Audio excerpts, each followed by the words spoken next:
Alright, I'm going to be honest here. I'm probably not going to get around to doing this unless I turn it into content, which is, well, a few things. I need to alphabetize my games. A lot of you saw that during the moving video, the setup tour, and all that stuff. I did not have my games alphabetized, so I need to do that. I also need to, I want to start cataloging, which I've always been meaning to do, and so there's a few different collection tracking apps that you can use, so I'm going to do that. And also I can find out what the total value is and take stock of, like, you know, what games I have per platform, total games, all that interesting telemetry, which if you want to know all that stuff, then I always use timestamps. So let your self-indulgent curiosity run wild and go ahead and use the timestamps.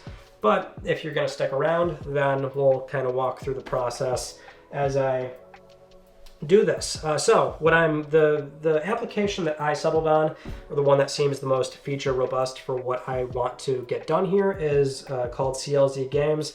Obviously not sponsored, but I did pick this one. It's this one does have a subscription, so it's $15 a year. But it seems like it's going to be the most efficient for working through all my games. So I can do bulk scanning. You can just pull the games down, scan from the app, and then, you know, you can sort of change and alter them later. And also something where it's going to give you the price breakdown and all that stuff. So I'm going to pull everything down first and start scanning. And then once it's in the app, it'll just be alphabetized automatically, and then I'll just throw them back up in the right order.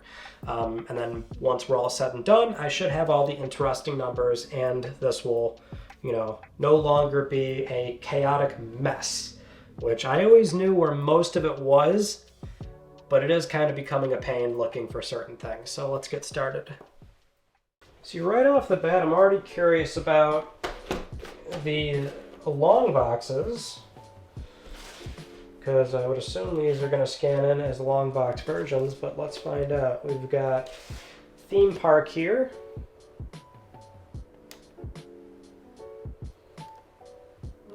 Yeah, see, so right off the jump, we actually ran into an issue with the app I'm using.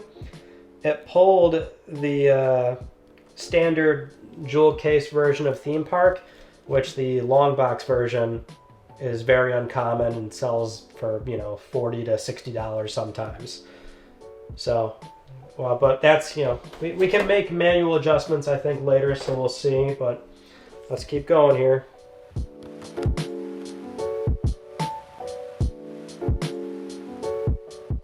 Now, thing is, I don't think Japanese games, it might not even pick up, right? I think that's the problem with a lot of these things. Any other regions, it becomes an issue. My sealed copy of Xena Warrior Princess, by the way, from Terrell. One of these sold on eBay recently for like $70, so gonna have to make sure I adjust that, get my value. Scooby-Doo, Terrell gave me this as well. Let's see, Doko Demo Isho. Oh, got that. That one was just straight up not recognized. Put that over there. 87 PS1 games. Close to 100.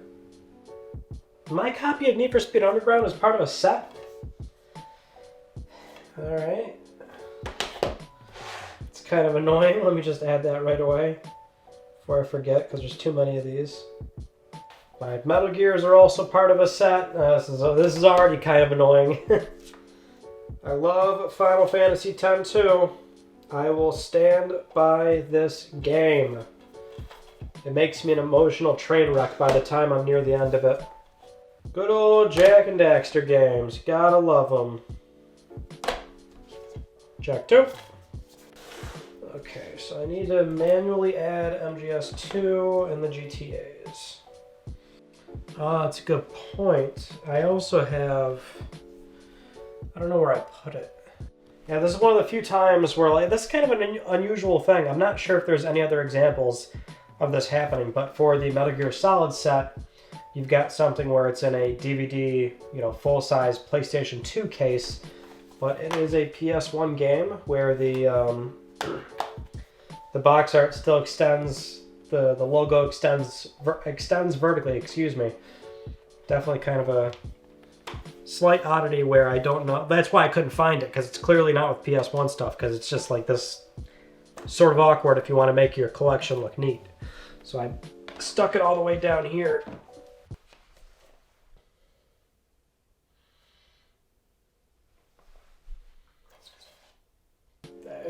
PS2 is problematic. I keep running into things that don't have the barcode.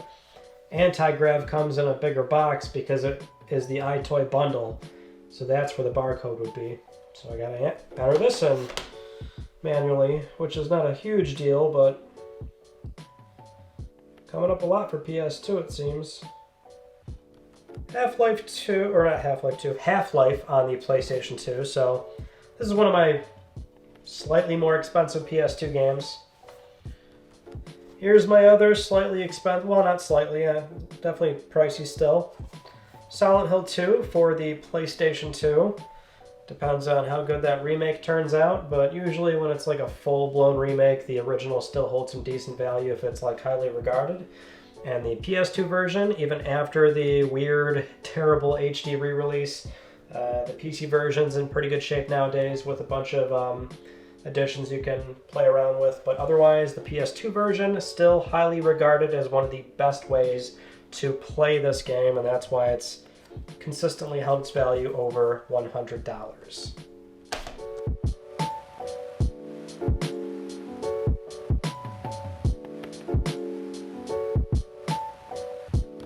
$132 PS2 games. Now, see, this is kind of getting into the area where it doesn't bother me per se, but like PS3 and up, I kind of liked having a lot of the first-party stuff all near each other, or at least Sony published games. And now I'm kind of messing that up, obviously. I was going to say, this is my original copy of LBP2, but the reason why that is a not for resale one is because I have the actual big box. It came with the bookends. Oh, it gets... Yeah, I guess that's fine. It gets put in as the collector's edition. It's not like that's wrong. I still got everything in there, so... Oh, PlayStation 3 and your wonderful library of awesome games. Oh, ran into another one, which I do have. The Resistance 2 Collector's Edition. So, yeah, I'll put it in like that.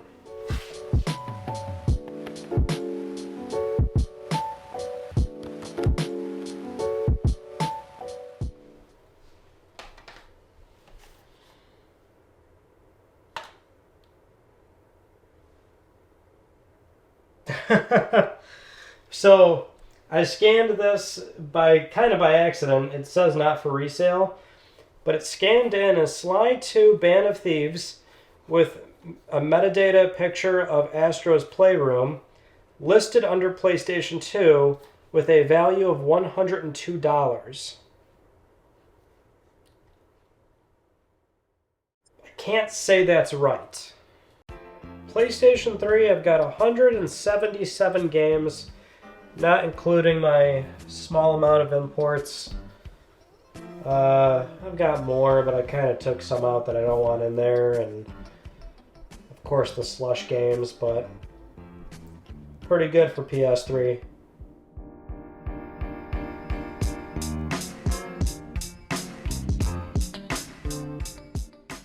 Now, PlayStation 4 is interesting because now we're getting into consoles that I'm definitely, like, the value should be rising higher because this is where limited run became popular, so I do have some sealed games on PS4, if only because it was something where, you know, a digital version would come out, and then I would buy the digital game first, then they would get a print from limited run, so...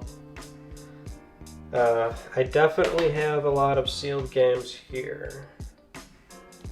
Unless there's some other bulk way to add these sort of, you know, not for resale games or in bundle games, games that are part of a set, anything that impedes on using a barcode to scan it in bulk. That seems to be the only reason why we keep stopping.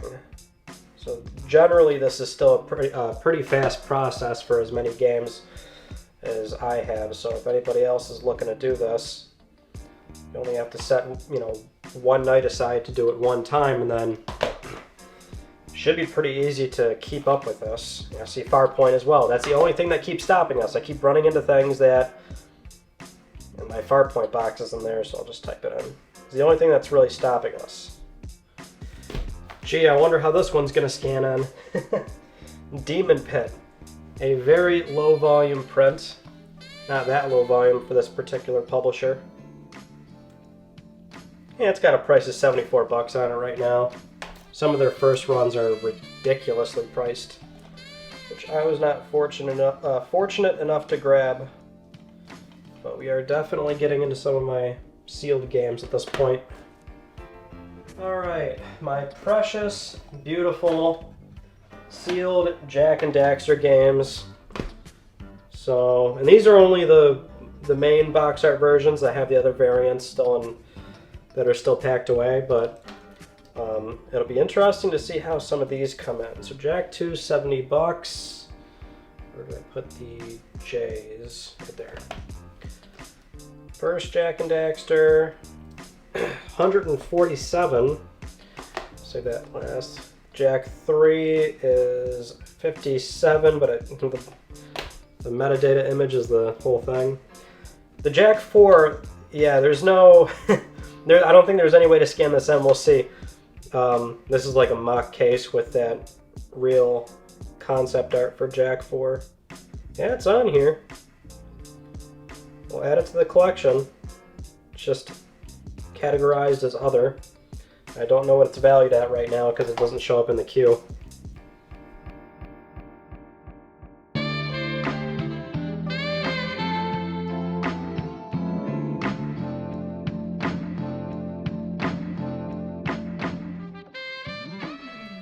Haha, this will be interesting. I don't think this is going to show up because the UPC is punched out. A sealed copy of Joe's Diner on PS4, which this was, apparently this game was also a Sony employee game. Oh, did I finally beat the database? No Joe's Diner? Oh, here it is. Joe's Diner, PlayStation 4. $50! Brand new, 121 smackers. I'm going to categorize that as new right away. This is one of my favorite boxed PlayStation 4 games. My order's on the way. Look at this. Little sushi. I love this box art. There's 3 different versions too, but I got the sushi. Or the nigiri. Because my god, does it look so cool. That one's staying sealed forever.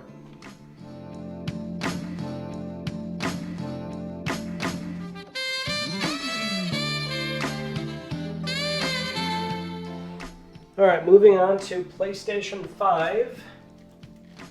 Another machine where I have a decent amount of sealed stuff, which primarily again relates to limited print companies. But now we're getting into platforms where I don't have nearly as much, so we should be moving through this a lot quicker.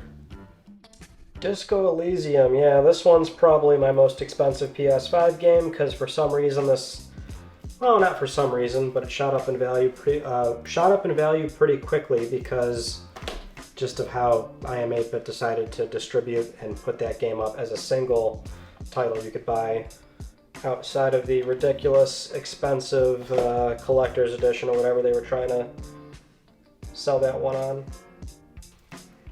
And who could forget my sealed copy of Bibi and Tina at the Horse Farm, still sealed because this one day will pay for my retirement.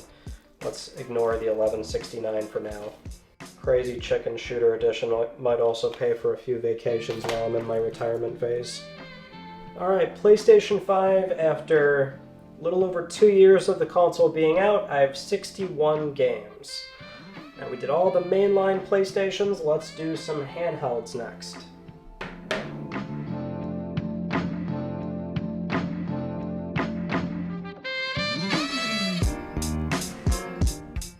Vita should be pretty simple. Not a whole lot of Vita going on, obviously, because it was a short-lived platform that did not get... Well, I mean, it got a lot of physical releases, but after the first 3 years, I mean, we're talking they were all... A lot of it was either, you know, Japanese, like we're talking imports, or limited run. If you didn't order those games at the time, then I hope you are extremely well off now because they are very expensive. Most of them, at least. And also, they don't come up on the second-hand market very often because the people that were die-hard Vita fans, and I wish I had the money at the time, but the ones that really went nuts for Vita, they are not selling their stuff. But I've got a few, so we'll see. The value should be pretty good here. And this is the one platform where I'm going to mix imports in where they should go. Persona 4, still decent, 38 bucks. Tearaway, fantastic game. Freedom Wars, fantastic game.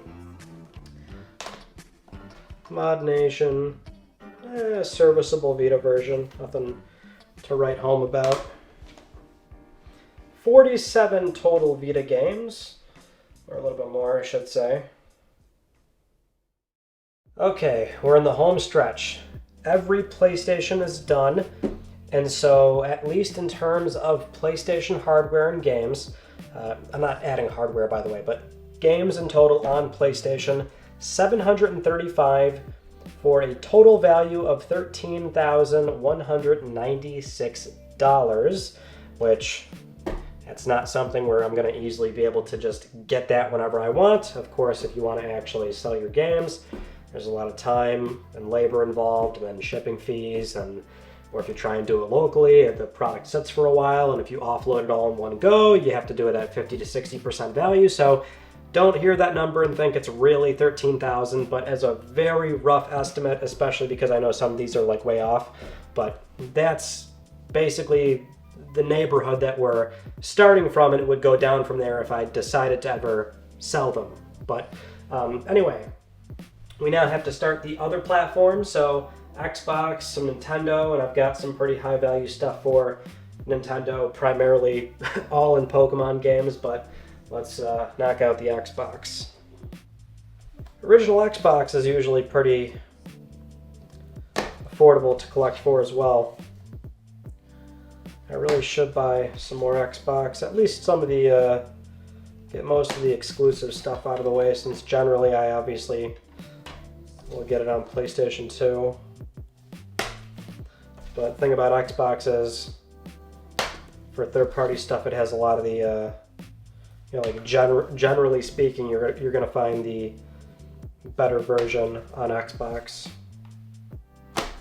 Rockstar Table Tennis, absolute banger. Dead or Alive, for when I get a little thirsty. And then newer well hold on, so 360, yeah, 35 games. Newer Xbox, definitely low. I did not play a whole lot of Xbox One. Series S, X, pretty easy to just subscribe to Game Pass, and then so physical buying has been pretty slow on some of the newer Gen Xbox stuff. Game Boy Advance is interesting. So I don't think there's any way to do this outside of just punching them in manually, which that's where it can be a drag. Although I do have some complete in box, so let's try some of those first. Not a ton, but should still work as is, right? Yep, they just go right in. Value and all. Not many circumstances where this is going to come up. I even came up with a little sticker too. Okay. Well, if that's the case, then I will also do these over here. So we're kind of going out of order here, but These will be my big value things. Ruby and Sapphire Pinball. I was so happy to get that. Ruby and Sapphire. Funny story about these. I actually got them for $45 each at a furry convention that I was not there to be a furry myself, but it was kind of a long story. I was dating somebody at the time, and her friend wanted to be a seller at Anthrocon because apparently furries have a lot of money, so she sold a lot of arts and crafts stuff, and I just kind of tagged along. But in the like seller portion of the event, that's where there was a few game resellers, and they were up there for 50 each, and I was like, how about 45 each? And they sold it to me, so that was pretty cool. Sometimes there's a reason to, you know, go to furry conventions, because you make out pretty good with stuff like that, although probably not nowadays. Now, I also have some imports here, which these will go in. No values are being assigned to these. That's fine. Just still put them in. But yeah, a few $100 for each of those. Not too shabby. I'm surprised Soul Silver and Heart Gold are being listed as that low, because I believe when they're all complete, they go for more than that. So it's still a little slightly inaccurate, but for the most part, that's a lot of value right there. Now we will take stock of my paltry GameCube collection, which is a grand total of 5 right now. I'm basically completely rebuilding this slowly. I bought a few last year, which are these, and that's basically it. I'll get back to it at some point. But this is another one where the Pokemons are going to be pulling some serious value. Shout out to Terrell. He actually bought me Gale of Darkness for Christmas last year with the guidebook. What a sweetheart. I got some one Wii U game, which I really don't need, but it's there.